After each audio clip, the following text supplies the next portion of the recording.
Ladies and gentlemen, welcome to the Salty Pastor Podcast, a podcast dedicated to helping you think for yourself and learn more about the biblical truths that were shared with us by God himself in the Bible.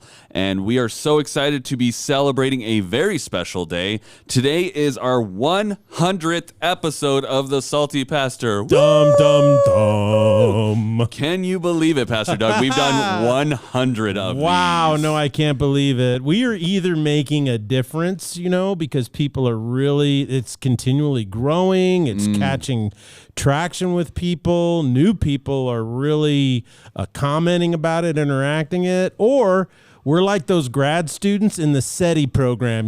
They sit out there in the desert of New Mexico listening to static from those giant radio telescopes.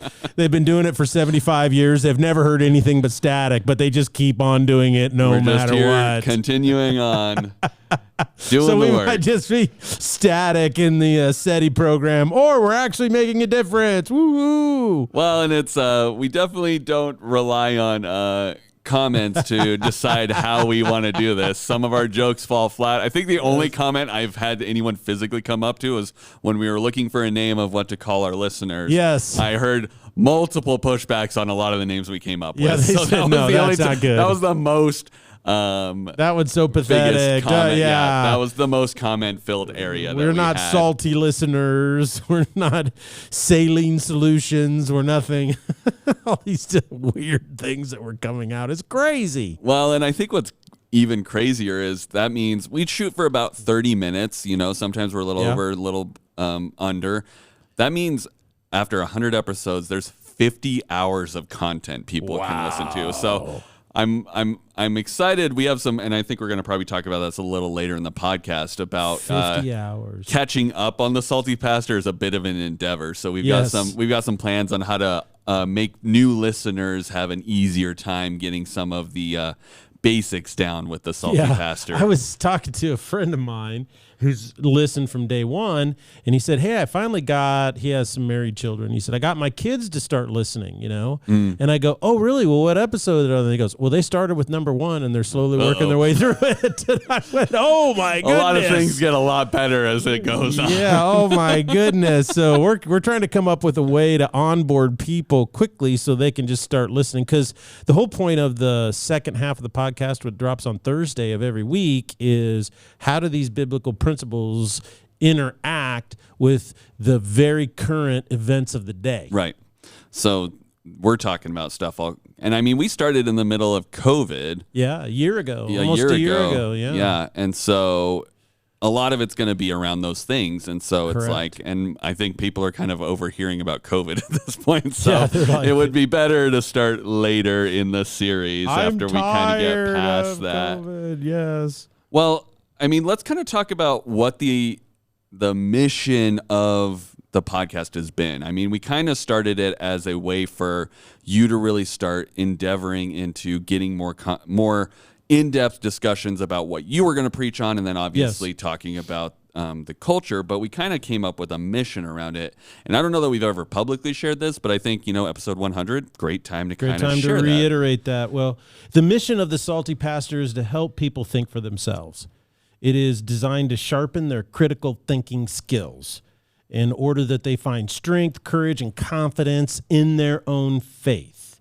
I want to help people avoid false beliefs, illogical reasoning, patterns of thinking that make them and us weaker people. I believe we have been given one life by Jesus to live. We get to choose how to live it. And so what I'm doing with the Salty Pastor is I'm helping each and every one of you know what you need to know in order for you to make that choice well, so that you know what you believe, why you believe it, and that these convictions become the springboard for living life in the way that it was meant to be lived, not messed up, confused, foggy, and hazy, and wondering what the point and purpose of it all is. You're not meant to live that way. That's a miserable way to live. You get to the end of your life and you regret it. Or you can live life saying, I know what I believe. I know the reality in which I live. I want to think for myself. I need to make my own decisions. I need to take responsibility for the trajectory of my life. That doesn't mean everything's going to work out perfect. I'll never make a mistake, or things won't go poorly at times. What it does mean is that I can overcome every bad situation. I can navigate through any circumstance. I have the confidence to know that my trust and faith in Jesus Christ will guide me, lead me, shape me, mold me, and that the life that I live will be one that is filled with joy. It will be kissed with peace, and it will be a blessing as I look back, full, rich, and deep. I mean, that mission statement doesn't really fit on those like little it's not cards on a placard, that you put baby. on a placard. I think that's a little long. We might have to work on making that a little more bite-sized. But I think having the full vision so that the listeners know what they are getting out of this and what we're doing with it is really important. And I think one of the best things that I've really latched onto through this whole thing, and you've brought this up in your sermon, but we talk about it a lot in the podcast, is what you believe about yourself is the most important thing. Yeah. And I think that's really shifted my mindset about how, one, I think about my interactions with, my internal dialogue, my interactions with my faith, things of that nature, but just also how I see the friends that I see in my life that I grew up with or acquaintances or whoever, the most unhappy people are the ones that are believing something about themselves that isn't true. Yeah, and exactly. I've noticed that, and it's not something you said, hey, go look at your friends. You're probably going to see that they're unhappy. It's that thought process of you got to think for yourself. I'm taking these principles that you're saying, this is what is true according to the Bible, and I'm going, yeah, you know what? I'm seeing correlations, and this is making sense. So I think that's been a huge thing about my life and the shifted perspective. It's like, I had sunglasses on and kind of pulled them back, and I'm like, oh, I'm seeing a lot of this. It's the same way if you buy a new car, you suddenly realize that everybody else also owns that same car that you have. You see it everywhere. It's everywhere. And I like that the Salty Pastor really focuses on what we believe and how to clarify what we believe. Yeah. You do throw out truths from the Bible. You say, hey, these are true, or you say, here are philosophies that are influencing the world. Yes. But it's not saying, you do not say, hey, this philosophy is good or bad. I mean, you definitely have an opinion, but you leave it open to the option of what people want to make a choice about, whether that's good or bad in their lives. The only thing you're basically unflinching on is the Bible is true, and these truths are from the Bible. Those are the only things you don't really leave open for interpretation, but everything else is all about learn to think from yourself. Here are facts. Here's statistics. Here are things that are coming out. Choose what you want to do with them. Believe what you want. Here it is. Yeah. In the end, people choose to believe what they want anyway. Yeah. Across the board. You can't force them. Yeah. The doctrine of non-coercion. So people have to figure it out. That's why I guess if we were to sum up the mission of the Salty Pastor, it's to help people think for themselves. Just help them do that. So if what you believe has such a powerful impact on your life, if you're thinking for yourself, then if I was a bad guy, you know what I would do? I would want to muddle your thinking. I want to confuse your belief system and try to get you to believe contradictory things. In essence, I would want to make you as confused as possible. And I want you to be at the point in your life that anytime any situation comes up, you can act like Matthew McConaughey in Dazed and Confused, where he goes, all right, all right, all right. Didn't matter what was going on. He'd just go, all right, all right, all right, And so, you're like, you are a stoner. He played that character so well, by the way. Yes, he did. But, in the end, I'm not the enemy. I do not serve myself. I serve King Jesus. He is the master and commander of my soul. Therefore, my mission is to be the Salty Pastor, and that means lightly season every situation with truth. Like salt, I want to preserve the nutritional quality of your mental diet. I want to participate in putting, like you said, these truths from the Scripture into your brain, because these are healthy things, whole things. Mentally, they are a nutritional aspect of what you believe and how you think. I want to be able to shed light on all the dark spots in your life in order for you to discover clarity in them so that you can find freedom and hope. So my mission as a salty pastor is to inspire you. It's to inspire your faith as you serve the King Jesus. He's called me to help you discover who you are, to help you know why you're here on the face of this planet, so that you can know what's the point and purpose of your life. See, these things, your reason for existence, who you are, your identity, the point and purpose of your life isn't something I can tell you. I cannot give that to you, but I can be salty enough to point you where you find the answer to every one of those questions, if you're willing to do the work. Right. You see, that's one of these things about these ideologies that we have to face, is that it destroys the ambition. It's like some of these ideologies mentally are like the marijuana of the last 50 years. People who smoke marijuana all the time, they lose any ambition. All the science and research comes out and has proven the fact that, particularly adolescents, if you're a teenager in your early 20s and you smoke a lot of marijuana, it destroys the ambition part of your brain. So you don't want to do anything. And anybody who knows a stoner knows exactly what I'm talking about. Right. You see, they go, yeah, I just don't have any motivation to do anything, except eat tacos. And so long and short of it is, these ideologies are like that. They're like the marijuana. They make you feel good, but they destroy any growth, any ambition, any moving forward in your life. And so as a salty pastor, my goal is to help you find the answer to who you are, why you're here on this planet, what the point and purpose of your life is, how to believe the right things that build courage, confidence, and hope, and most importantly, love in your life. Well, and I think personally, it's been really amazing for me, because one of the other real big goals of this podcast is to facilitate conversation. And that's what's been the biggest impact on me, is I'm having a conversation with you. I'm asking questions that I have about my faith, or about what's going on in the world, or about these things that you're telling us, and having those conversations. I'm not just passively sitting here listening to you go on another pastoral rant. I mean, for better or worse. But I mean, it's like, that's what this podcast could have been. We had talked about, should it just be you talking? We did, yeah. And it's like, I think the reason it has been so effective is because we're having a conversation.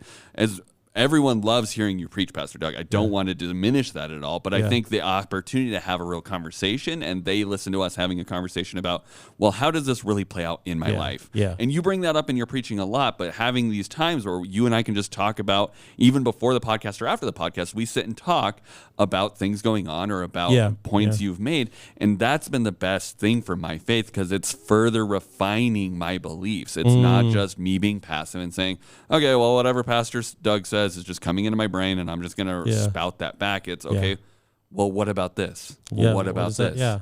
You're working it out for yourself, which is the key. And I think that's what a lot of people in the podcast are getting too, is, they're listening with a significant other, or they have friends that also listen, and they'll sit and go, well, what did you think about when he said this? Or, he was talking about this, or whatever. It starts those conversations that allow you to think for yourself and work it out on your own. You're not here just saying, blindly believe everything I throw out here. You're saying, here are the facts. Here's what I've seen in my years of experience. And I think that's been the best thing. Yeah, that's been good. I think that's what my hope is. I'm just thankful. I just have a lot of gratitude that I'm able to do this right now. I'm able to kind of share these things in a way that helps organize and connect the dots for people, so that they can think deeper and stronger and kind of wade through the fog of what's going on out there. And I believe this is under the favor of Jesus right now. He's using this podcast and what you and I are doing together for his purpose. It's bearing fruit for his kingdom. And I hope and pray that I can continue to clearly understand all of his principles, the truth that is revealed in the New Testament, in particularly, that the Holy Spirit gives me clarity in communication. So I want to understand those principles and the principles and ideas of the reality in which we live, the essence of authentic human nature, and how the gospel of Jesus Christ changes everything. I mean, it literally changes everything. Because in the end, it's all about your faith. It's about you. It's about what each and every one of you believe, what each and every one of you are working through, the circumstances and situations in your everyday life. It's all about what you're thinking. It's not what I'm thinking. It's what you're thinking. It's what you're doing with what you think each and every day, right. that makes all the difference. And I believe that when we understand these biblical principles and we start to apply them and we start living them and doing them, everything in your life changes for the better. I would agree with that 100%. And it's also been amazing. I kind of have started getting these this weird parasocial relationship with people that I haven't talked to more than maybe once or just waved at that are like, oh my gosh, I love the Salty Pastor. And I'm like, I don't know how to react about it. Like, it's probably the same thing you get preaching. Like, people will watch you all the time. And I'm just like, oh, I don't know how to deal with this, because it's like, and they just talk about how much of an impact it's had in their life. I mean, I have one volunteer who just started coming here a couple months ago, and the reason him and his wife chose this church was because of the Salty Pastor. Oh, wow. They found it, they listened to it, and now he's serving in the production ministry. Wow. And it's like, things like that, I'm like, oh, we're really making an impact. People are really being touched by this, and that's the coolest part. It's like, I'm fine with being the nameless host. Half the time I forget to introduce myself most of the time in the intros. It's like, I'm fine with that as long as what we're doing is really helping people. And I think that's the biggest thing, is these ideas are really making a difference in how people see and live their lives. Yeah. It is. It's really amazing. You were talking about these para relationships you have. You're meeting people that feel like they know you and you never met. And so I've been, working on my pilot's license. So I drive out to Caldwell because my CFI is out there, and I fly out of there.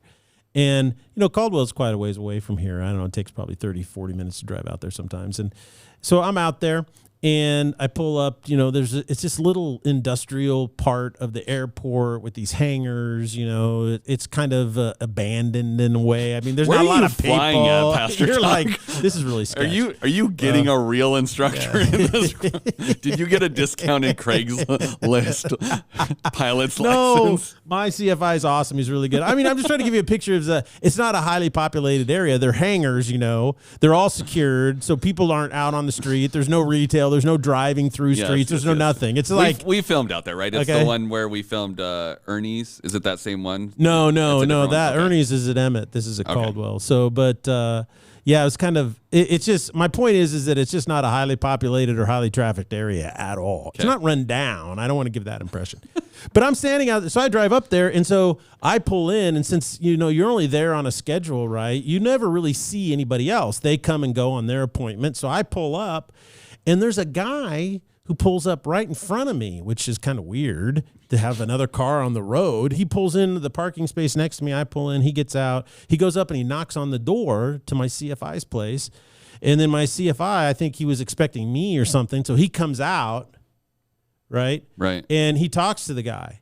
And the guy is just like, hey, I was just curious if you rent planes. I heard you have some planes to rent. It's my honeymoon coming up, and I want to take my wife on a honeymoon flight, And they talked and worked that out.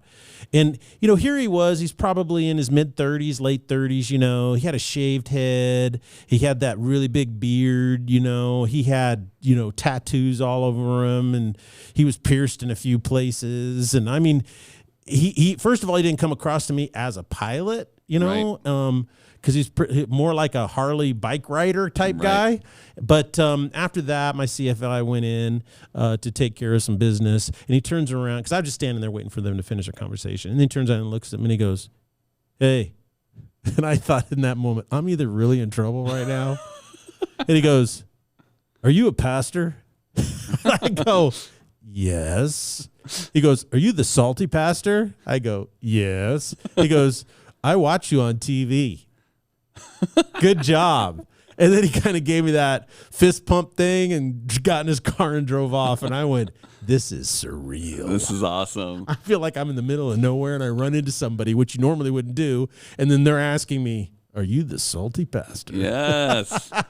Well, and please don't stop letting us know when you listen, because it's great to just be out and hear that people We love are those listening. stories. Yeah. So, yeah. Well, I think the thing that's really important about it, you were saying earlier about how this is designed to inspire conversations. And the reason why is because ideas have consequences. And it's conversations that we have with other people that sharpen what we really think and really believe, because our ideas have consequences. And the biggest ideas affecting our world today, and that means affecting you as an individual, I believe, are the terms are abstract, but the concepts that you're struggling with each and every day are very real.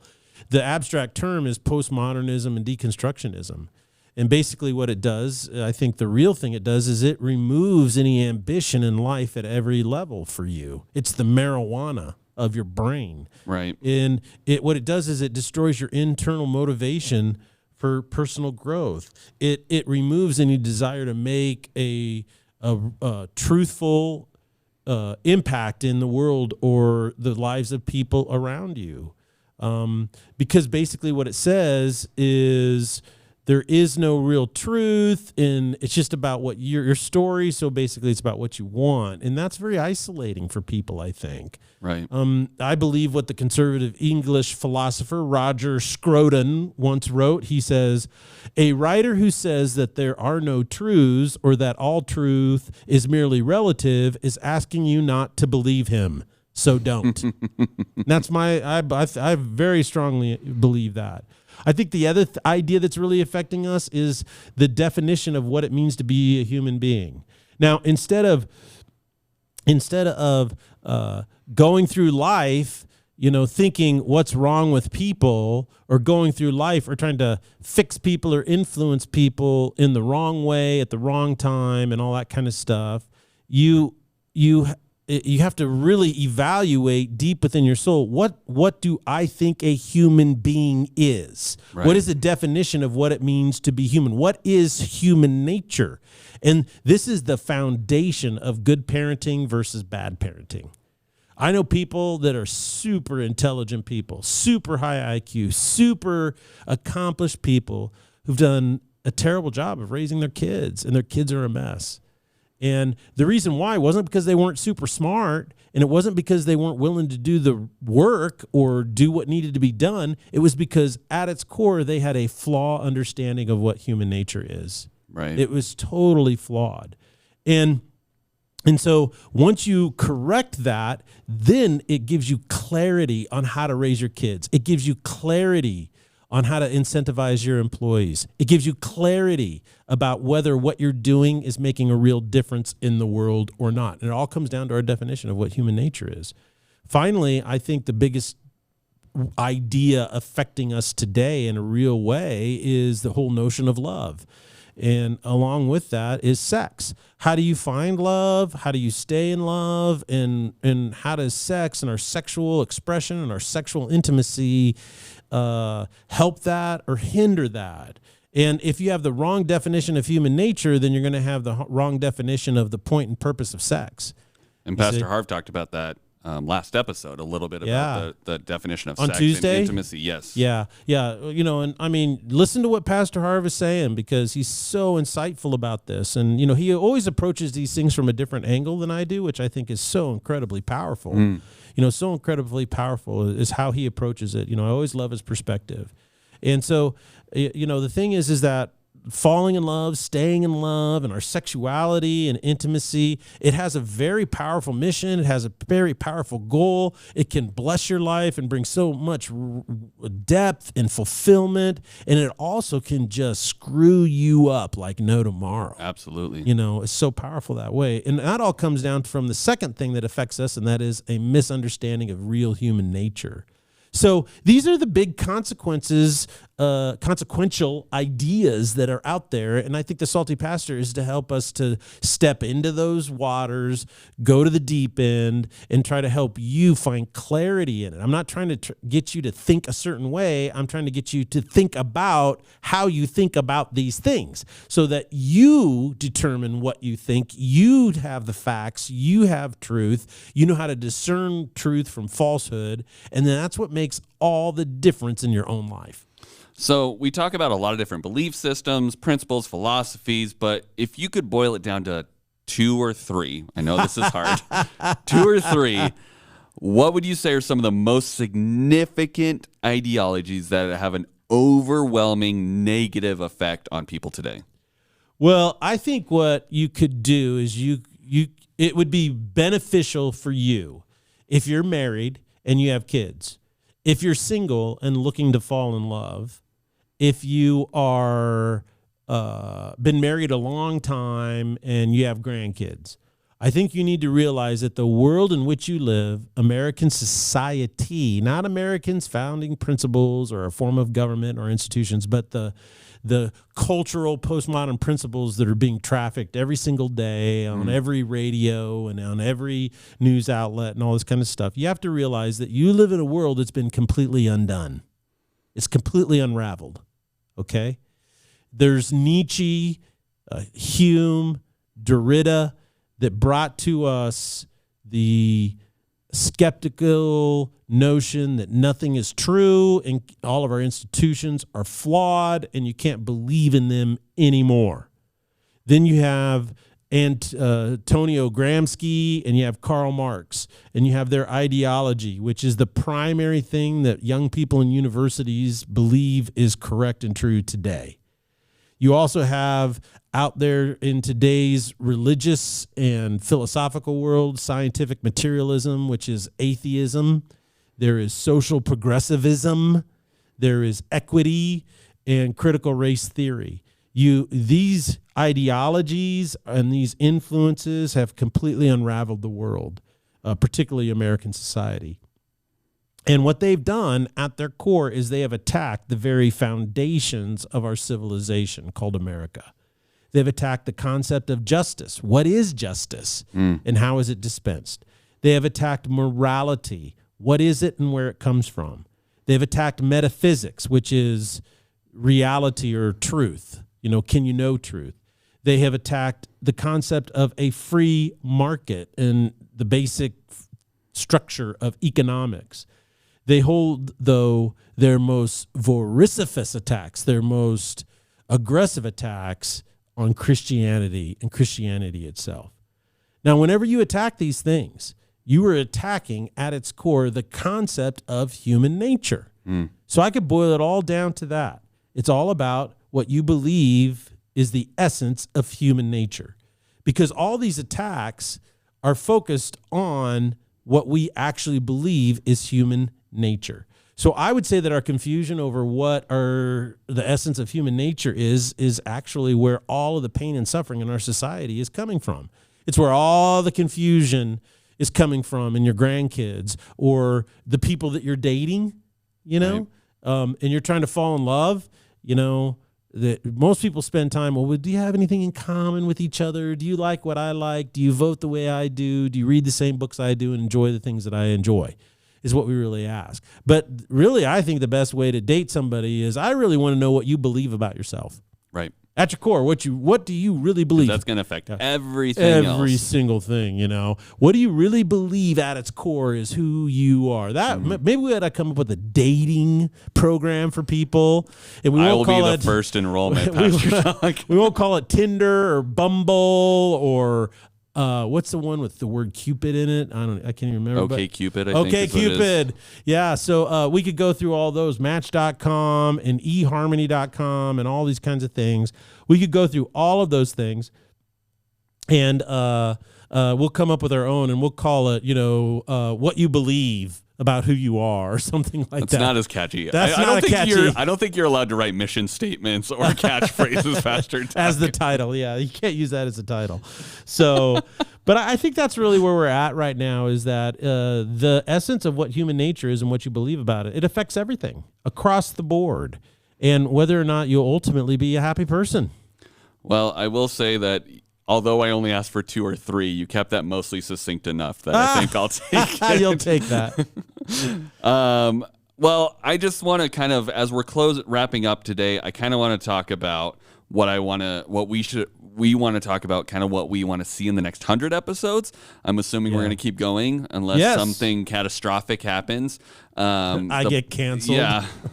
the plan is to keep going with these and hopefully get another year.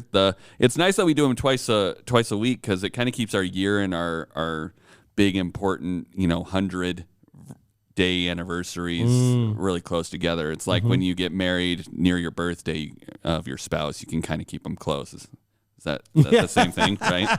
You remember all the important dates. Yes. But as far as the next 100 episodes, at least from my side, I just want to continue the conversations. You're never gonna run out of things to say that are gonna spark conversation. I'm sure of that. But I think having conversations here on camera, but also off camera, where we can really dive into that. And then I think, we've talked about a couple different ideas, and we'll see how they fit. We always want to stay focused on our number one goal, but we've talked about, maybe doing like a movie episode where we break down a movie, and you bring in so much thoughts as far as like philosophy and culture. And then I have all this technical expertise that I think that could be kind of a fun thing. And it would be kind of an interesting way to maybe get somebody who wouldn't normally listen to us to at least start indulging the idea of, okay, well, maybe these guys have something more to say, and it starts the conversation. So I would love to see that. I'd love to see maybe some more special guests. We had Pastor Harv on Tuesday. Maybe we'll bring in some other staff members or other pastors and just kind of have them join. I think that would be fun. You are the salty pastor, but as Pastor Harv and I discussed on Tuesday, I called him the pepper pastor. He didn't like that. He was like, maybe I'm just like the slightly less salty pastor. He's the sea salt pastor, and you're the salty pastor. No, I'm Himalayan. You're Himalayan salt. I'm in the thin air. My brain doesn't function right. I lack oxygen. I have hypoxia. What would you like to see in the next 100 episodes, Pastor Doug?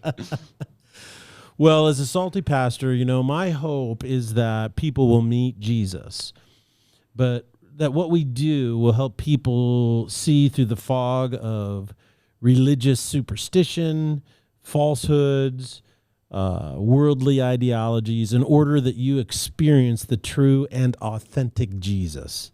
As a salty pastor, my hope is that each and every one of you who listens to the podcast will get clarity about what you believe and about who you are in Christ.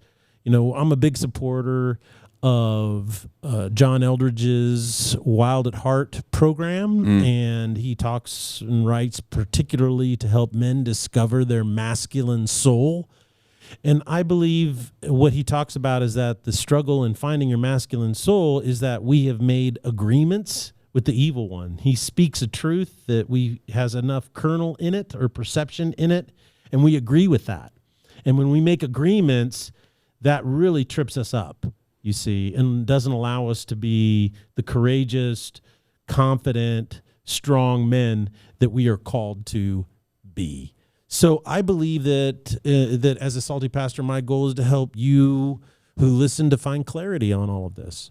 I hope that my salty pastor approach is that what you believe is grounded in truth. You know this, and you know why it is true.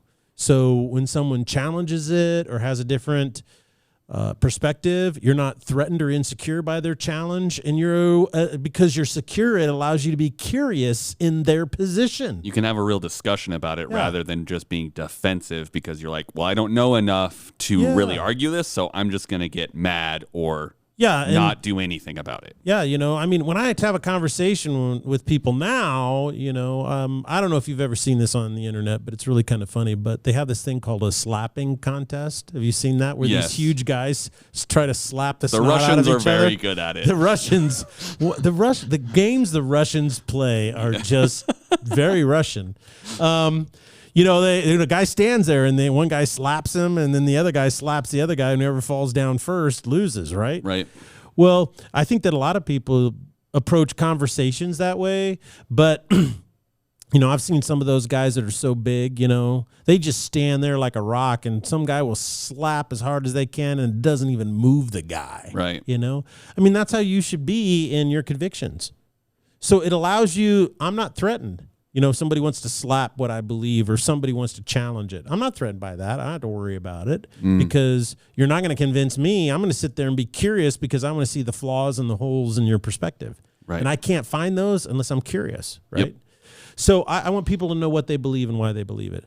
As a salty pastor, my hope is once you meet Jesus and then develop your convictions in life, your life will be filled with confidence. The scary parts of life don't go away. The pitfalls and potholes of life are ever present.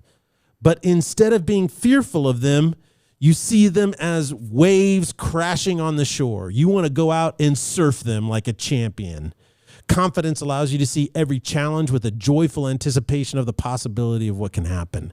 Confidence gives you the sense that no matter what happens in your life, you can not only handle it and deal with it, but you're going to thrive through it. That's a big deal.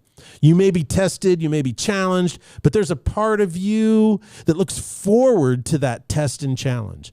You want to see what you're made of. What do you actually think, and what can it do in this situation? What you've been trained for and what you've prepared for is an opportunity to prove to yourself that not only what you believe is true, but Jesus is alive, he's working through you, and that there are even better things to come. So I would just say finally that ultimately, as a salty pastor, my hope for each and every one of you is courage. That's my goal by doing the salty pastor. You become a more courageous person. You have the courage to take on falsehood. You have courage to love in a way that no one loves today.